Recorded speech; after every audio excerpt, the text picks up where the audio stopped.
Craft matters, in small ways, like how a coffee is brewed, and in not so small ways, like how your money is cared for, which is why for 160 years, UBS has elevated banking to a craft, tailoring unique strategies that combine human expertise with the latest technologies, all happening across 24 time zones and 12 key financial hubs, with you at the heart of it all. UBS. Advice is our craft.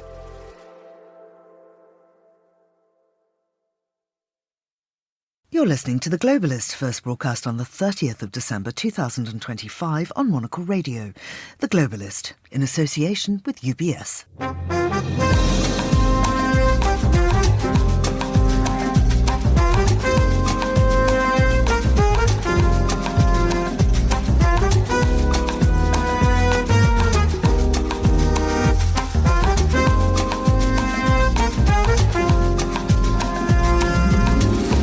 Hello, this is The Globalist, broadcasting to you live from Midori House in London.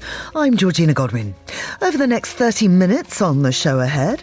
We talked about Hamas and we talked about disarmament, and they're going to be given a very short period of time to disarm. If they don't, they'll be held to pay for them. Donald Trump on his meeting with Benjamin Netanyahu. We'll get the details. Then... How do you balance this with China? Because Japan has a strong trade relationship with China. It can't really afford to cut its ties with Beijing.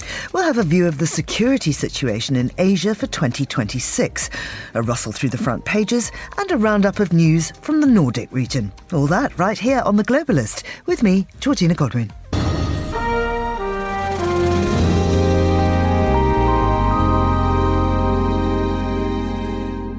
Israel's Prime Minister met the US President Donald Trump at his Mar-a-Lago estate in Florida yesterday.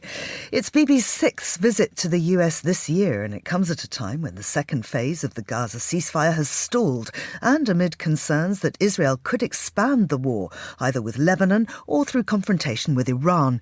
It's also a tricky time domestically for both leaders. Well, Ruth Michelson, the Observer's Middle East correspondent who's based in Istanbul, is here to give us a readout. Ruth, many thanks for joining us. A really interesting couple of days happening in Florida. Did Trump and Netanyahu agree on any concrete steps to move into the second phase of the ceasefire? What's the readout?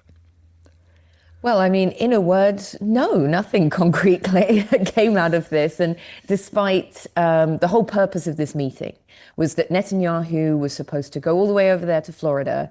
I feel like also we don't talk enough about the fact that all of this foreign policy is happening at Mar-a-Lago down in Florida, Trump's private residence. And Netanyahu was supposed to go over there and essentially be disciplined by Trump, or at least put under pressure to show concrete steps that there was going to be progress towards the second phase of the truce deal.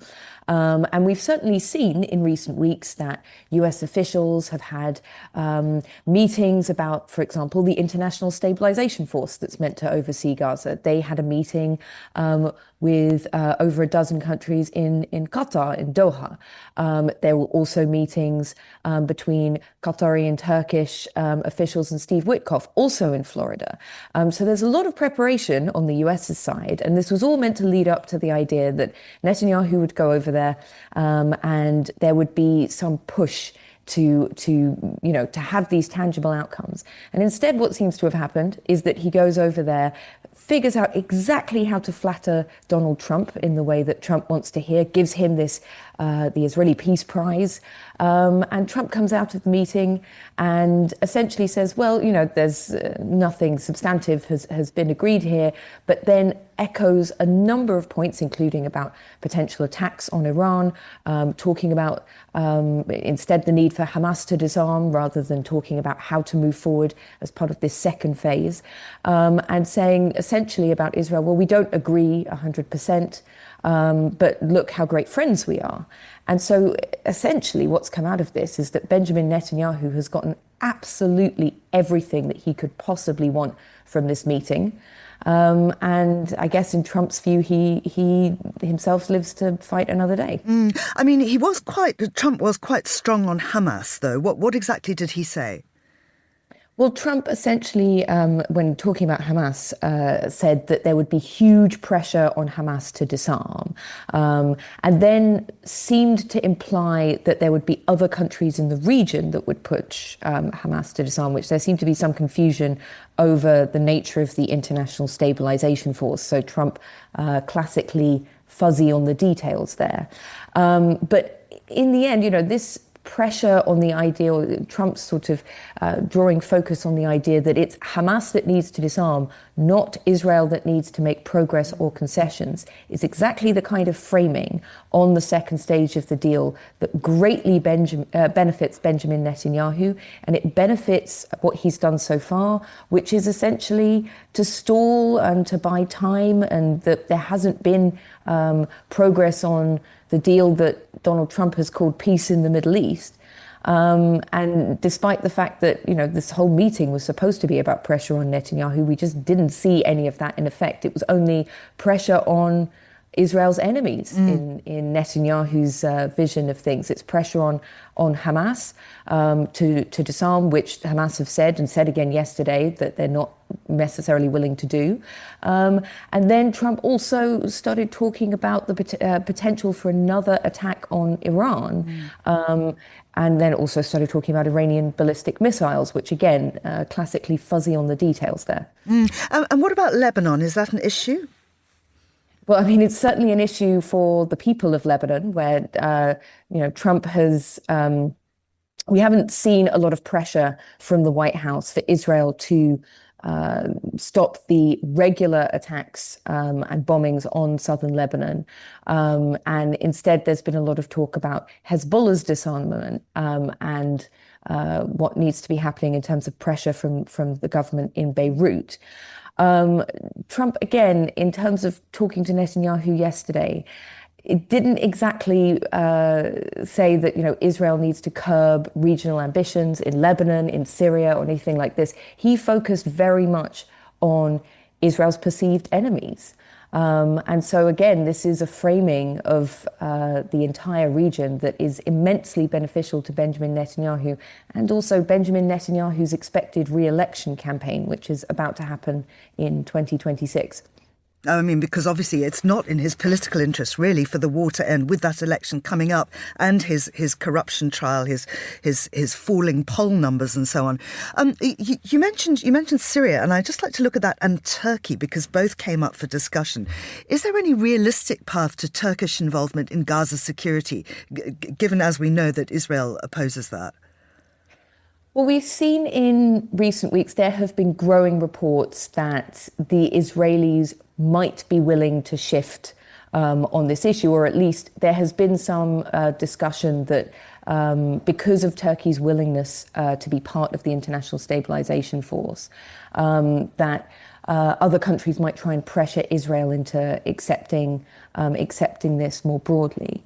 I mean, I think that at the moment, the details of the ISF remain so unclear that this is really seen as something for much later down the line, because when there have been meetings with Turkish and Qatari officials and the US earlier in December, the pressure, or the only tangible outcome, was talking about the so-called Board of Peace that's meant to rule over Gaza, where Trump himself is supposed to be the head of it. And so that has been one, somewhat tangible outcome that's come out of these discussions when Israeli officials aren't necessarily in the room. But when it comes to the actual composition, the deployment, the actions of this international stabilization force, it's been part of this huge amount of detail that has essentially just been left for later on because the whole thing has been slow-walked. Yeah. Were there any security guarantees from the US? In terms of the security guarantees for the International Stabilization Force, I mean, exactly. Again, yeah. Yes, I mean, again, this is the kind of detail that certainly didn't come up in public after the discussion between Netanyahu and Trump yesterday, because there was, much promised and then very little tangible outcome after the meeting. Even though Trump said that they, discussed Many of the major points within the first 5 minutes, despite having an hour-long discussion, the points when they actually emerged were much more Trump's fire and brimstone towards Iran, for example, admitting that they don't agree 100% on the West Bank, which is certainly the first time that the West Bank has been involved in these discussions. There's been a lot of criticism that the peace plan, so-called peace plan for Gaza, does not involve the West Bank. But limited ideas of tangible outcomes about how any of these things might be implemented, other than Trump conceding that maybe they don't see eye to eye, but it doesn't matter because Netanyahu gave him a prize. Ruth, thank you very much indeed. That's Ruth Michelson there talking to us from Istanbul. Craft is a matter of perspective, a unique outlook, an obsessive attention to detail. With UBS's Chief Investment Office House View, we're focused on identifying the latest investment opportunities and market risks to help you achieve your financial goals, so you get the big picture broken down into thought-provoking insights. Delivered daily and curated by over 200 globally connected, locally active analysts. UBS. Banking is our craft.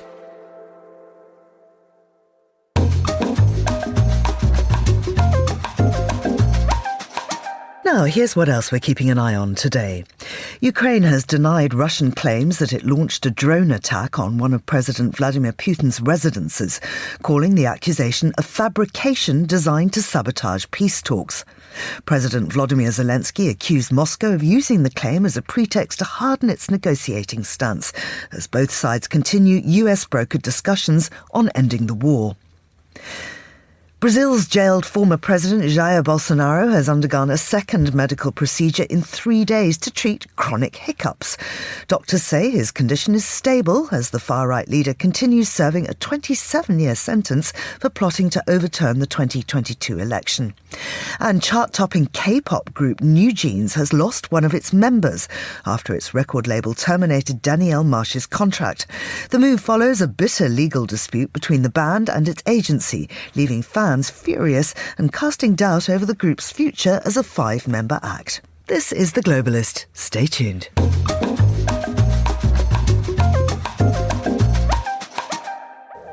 "2025 has been a turbulent year for security in Asia, from the shifting dynamics among Taiwan, China and Japan to the clashes along the Thailand-Cambodia border. Dragonfly Intelligence, a global geopolitical and security advisory service, has just released its Strategic Outlook 2026, a report assessing security and geopolitical risks for the year ahead. Monocle's Ryuma Takahashi spoke with Barbara Kellerman, who's Dragonfly's head of Asia, about the report's key findings. We identified as the 5 major trends that bring these for themselves.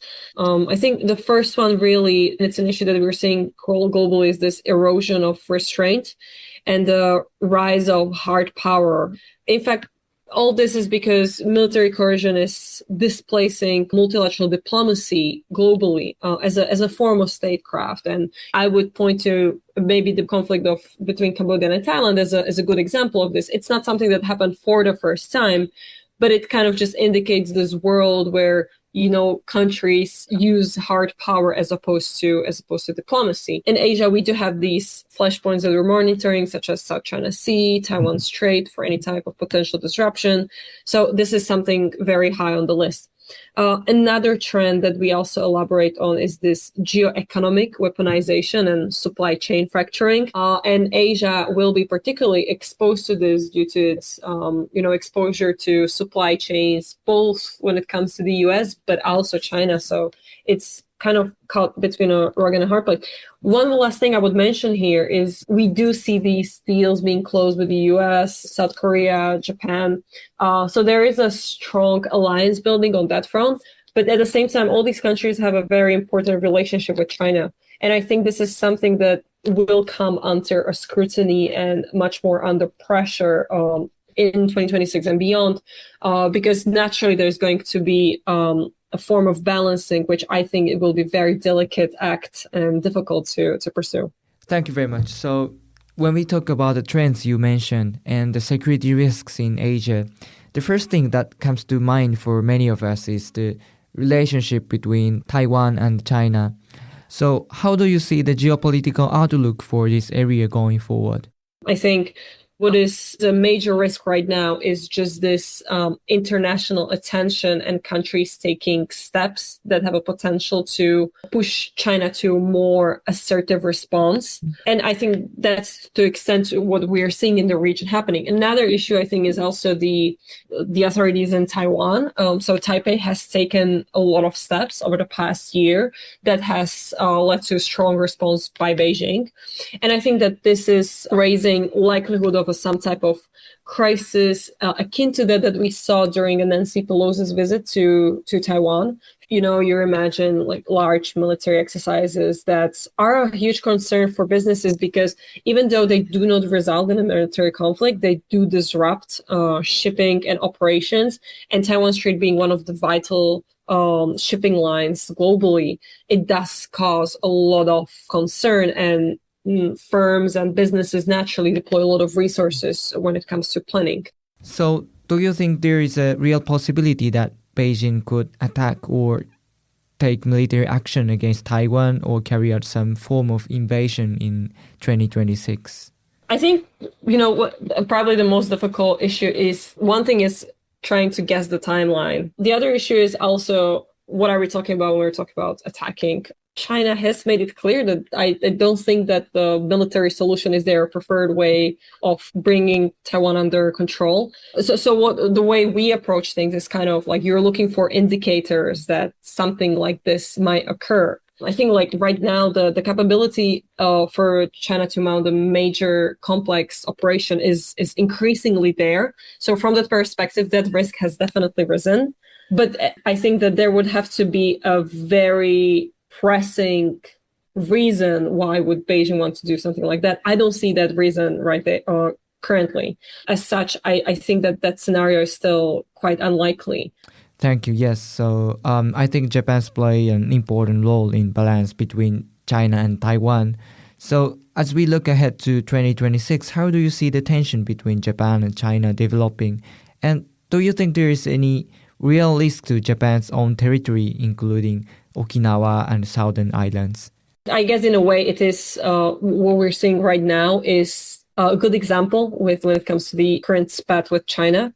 And I think that the issue is that Japan is trying to pursue a more active foreign policy, that there has been a significant shift that I would say started with the Abe administration already, and Japan is becoming more mature when it comes to this proactive approach and strategy in Asia, and it does have to do so to take care of its own interests. And now the main question is, how do you balance this with China? Because Japan has a strong trade relationship with China. It can't really afford to cut its ties with Beijing. But there also seems to be a degree of unwillingness on Beijing's side to recognize this, and they want to have this managed on their own terms. Also, you mentioned Japan has islands in close proximity to Taiwan. I suppose that's something that China perceives very strongly because it doesn't want to feel that it's being surrounded and pushed by surrounding countries. The question is, how much can China really change that and do with that? I think that there probably were some hopes about, Trump administration bringing down numbers of forces stations in Asia Pacific. That hasn't really materialized. So now, will China wait and maybe see that with the next administration, things will change? Because otherwise, I find it very difficult to, try to estimate how else steps that they can actually take. Negotiated agreement with the Trump administration, which obviously it's something that we can't really see. I think that it's definitely high on Beijing's agenda, but I think there is a limited steps that they can actually take. For Monocle in Tokyo, I'm Ryuma Takahashi. Many thanks, Ryuma, who was in conversation with Dragonfly's head of Asia, Barbara Kellerman. You're listening to The Globalist on Monocle Radio.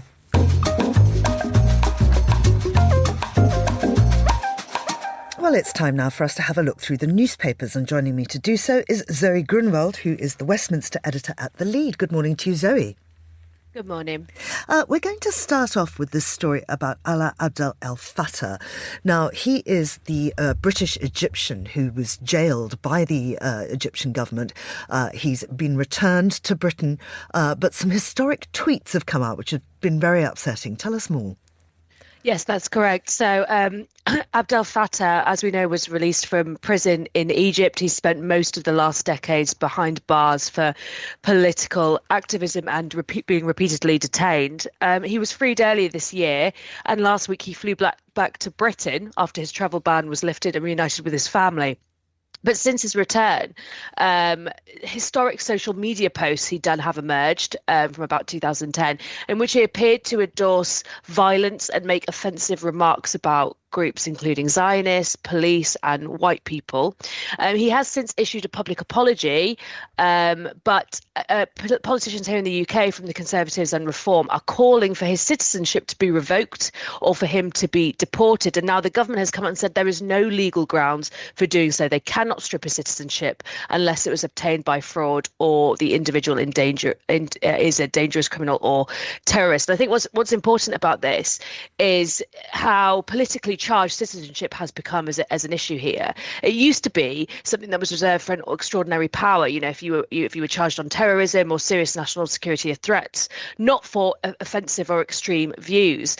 But the Conservatives are arguing that Abdel Fattah should, though he should not have been imprisoned, he should now have his citizenship revoked. And Reform, interestingly, which is the kind of radical right party here in the UK, they have argued passionately for people's right to speak freely, but now they're calling for these extreme sanctions on Abdel Fattah on comments made many years ago. So it's very interesting how this has become a very politically charged, weaponized issue. Absolutely. I want to move to Germany now and talk about the Munich Security Conference 2026. Now, at the last conference, J.D. Vance was there, and he launched a blistering attack questioning why the AfD, the far-right party, was not represented at the conference. So they've now reversed that. Yeah, that's absolutely right. So the AfD has now been invited to attend the 2026 Munich Security Conference. As you pointed out, they had been excluded for a number of years. Organisers have defended this as a private event. They are inviting MPs from all parties represented in the German Parliament. We know that AfD members sit on various committees in the German Parliament. But this is a big moment. J.D. Vance was very critical of the organisation last year. He did this big speech. He was critical of Europe and how it was defending itself. Of course, the Munich Security Conference is one of the world's most important defence and foreign policy forums, and until now excluding the AfD was a way of signalling that the far right politics sat outside this democratic security consensus. There are politicians who have been concerned about the AfD's link to Russia, its position on NATO, and of course the organisation has been monitored by Germany's intelligence services for quite a while. But there are also people who argue that actually engaging with the AfD is far better than isolation, although opponents will say this is exactly how these extreme ideas get slowly legitimised. But either way, what we are seeing is Europe increasingly being torn in two by defending democracy, trying to draw red lines, or by letting everyone inside and just hoping that exposing them will do the job. And kowtowing to the US, of course. And this seems that this is what the UN is doing as well, because the US has pledged $2 billion for humanitarian aid, but it is insisting on some conditions. That's right. So, of course, this sounds like a fairly large amount of money, £2 billion in humanitarian aid to the UN. But it's just a fraction of what the US has traditionally spent. So in 2022, the US gave the UN about $17 billion. So a significantly larger amount than pledged this time. And I think what this really does is mark a shift away from the US giving humanitarian aid as a moral commitment and more treating it as a kind of performance contract. It's saying you have to reform or you lose support. And this is the same language that we've heard the US give to the EU, give to NATO. it reflects domestic political pressure in the US, donor fatigue and frustration with the US always having to kind of feeling that it always has to go in and deal with things itself when other countries may not be giving their share. But of course, it also comes at a time where global humanitarian need is at record levels. If you just look at the crises in Gaza, Sudan and Ukraine, and the US retreating from its obligations here is of great concern to international organizations who have really relied on the US, not only to give money, but to also be the example to other countries about international obligation. And I mean, some of the areas that they're now refusing to fund are such as climate change, which they say is not a life or death issue. Absolutely. There are some ideological things in here as well, whether it be particular kind of clinics in Afghanistan or whether it be, as you say, climate aid. It definitely does have elements of the kind of Trumpian MAGA ideology in there that might see some projects that previously had international consensus as no longer being worthy of funding. So somebody who is going to get a huge amount of funding, if they can come up with the job, is somebody who yet to be identified. It's a new job, $555,000 salary to take up probably the most daunting role in AI. Yeah. What would you do for $555,000? Would you become Sam Altman, who is the head of OpenAI? Would you become his new head of preparedness? This is a role that he has created. In what seems to be the understatement of the year, he's warned it will be a highly stressful job. It's looking at how to prevent harms from advanced AI. So things like cyber threats to the societal and psychological risks. And that's obviously something we're talking about increasingly. I think we've spoken about it a few times on this program, how AI actually seems to be messing with people's mental health, how it seems to be changing the way humans interact with technology, but also those larger risks about what happens when AI potentially could become out of control. I think the job advert is striking because it's kind of reassuring, but it's also unsettling. It's reassuring because clearly AI companies are finally taking these risks seriously. They want to pay top dollar to someone who will think about worst case scenarios, but also it's a signal of how real those risks have become. Companies don't create these roles with these huge salaries unless they believe serious harm is plausible and potentially even imminent. So I think this is the moment where AI stops being a future worry and starts becoming a kind of present day threat that needs that full-time management and investment. Absolutely. And actually reading the full article in The Guardian, it is terrifying. We're talking about how AI has its ability to hack and all the rest of it. Just extraordinary. Zoe, thank you very much indeed. That's Zoe Grunwald, who's a Westminster editor at The Lead. And this is The Globalist on Monocle Radio.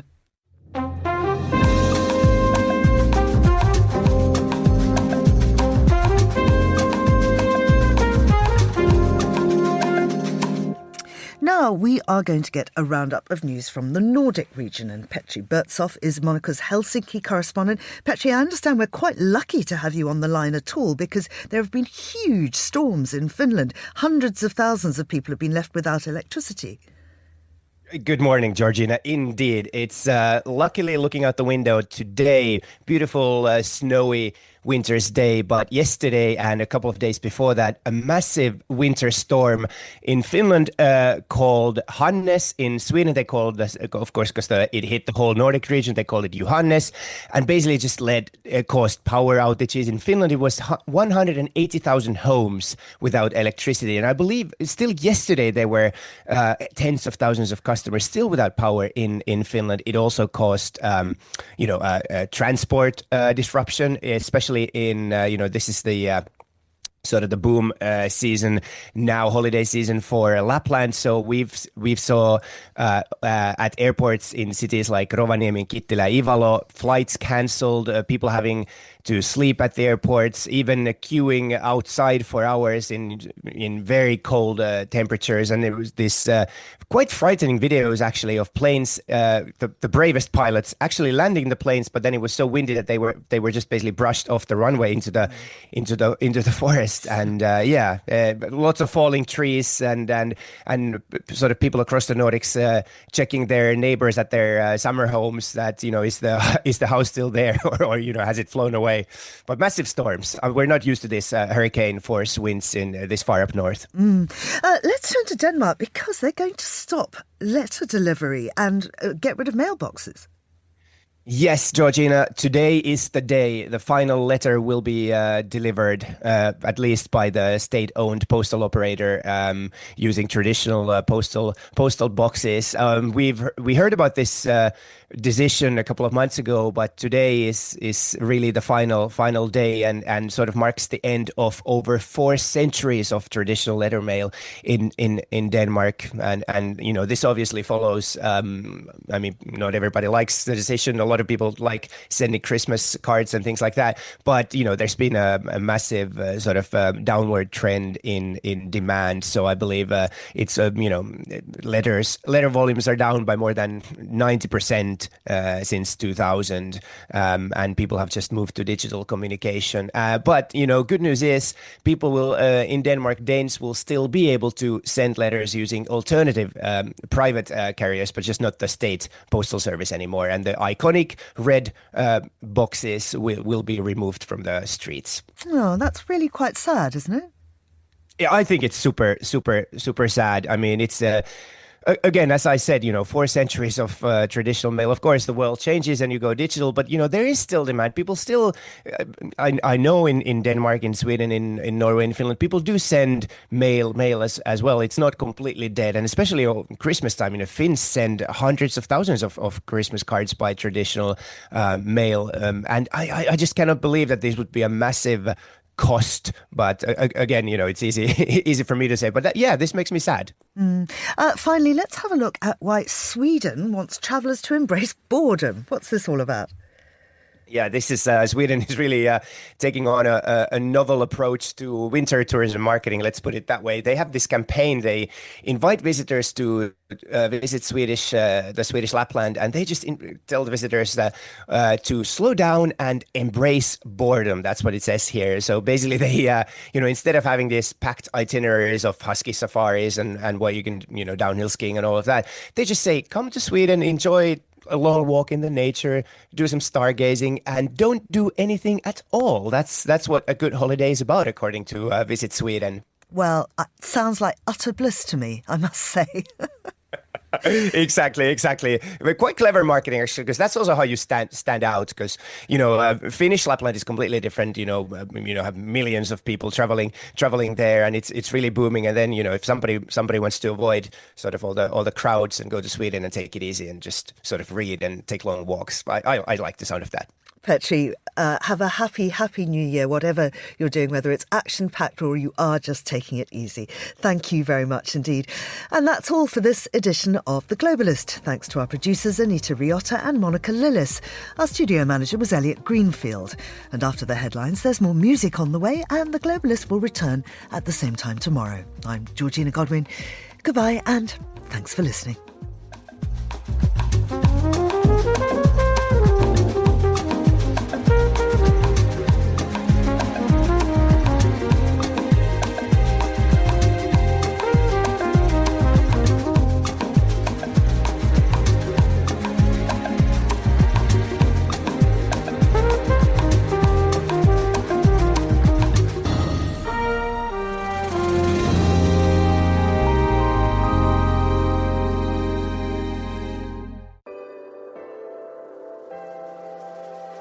With UBS, you have a truly global partner, incorporating new technologies, innovative approaches, and unexpected opportunities, leading you to insights that help answer the questions that matter, delivered with passion, care, and unmatched expertise. Because it's about rising with the dawn each day, knowing that we can do even better. That's what banking is to us.